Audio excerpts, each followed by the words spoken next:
Another function of accounting that we see today is decision making, and this is probably the function of accounting that receives the most emphasis these days. It's one that we see in our conceptual framework projects, and typically when we think of decision making or when we define decision making, we define those making the decisions quite widely, very diverse range of users, and we typically ascribe a diverse range of decision types that they're making. Now, this sounds very nice and very simple and straightforward, but trust me, decision making is not as straightforward as you might think. In fact, it's a bit like bull riding. It's over very fast and it often ends very messy. The problem that we have with decision making as a function of accounting is that we have an incredible diversity of users of financial reports.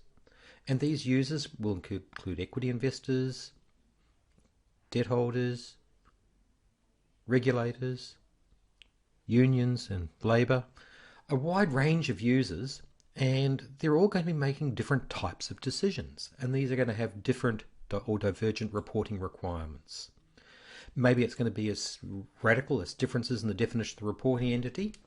So for example, an equity holder might be concerned more with an economic boundary to the entity, whereas a debt holder might be more concerned with the borrowing entity on which they have the claims. And it might also have impact on the definitions that they adopt.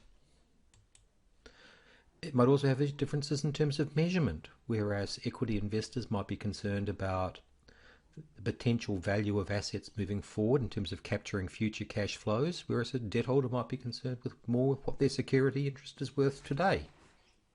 So there are going to be quite widely divergent interests in these the information contained in financial reports. For example, equity investors might be primarily concerned about economic control as a way of defining an asset or a way of defining a reporting entity, and they might emphasize economic substance.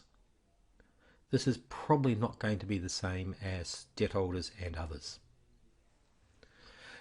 It's interesting, we can also see there's been an emphasis on equity investors in the research literature, which has generally sought to evaluate the relevance of accounting information for decision making, having regard to stock prices, and hence there's an emphasis on equity investors.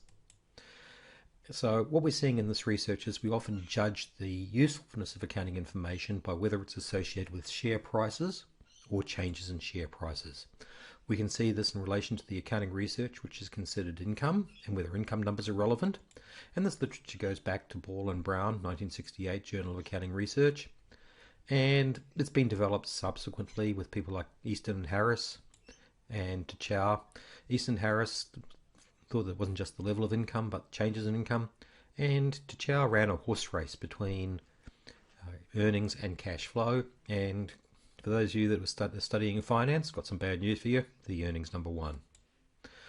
What we also know is that over longer periods, earnings is a better captures performance, if it's evaluated having regard to stock prices. People have also used this market price to evaluate the relevance of assets, and Ritter and Wells looked at intangible assets and whether they were relevant for investors, having regard to stock prices. And Peter Clarkson and others, they looked at environmental liabilities and whether these detracted from firm value. And the answer was yes.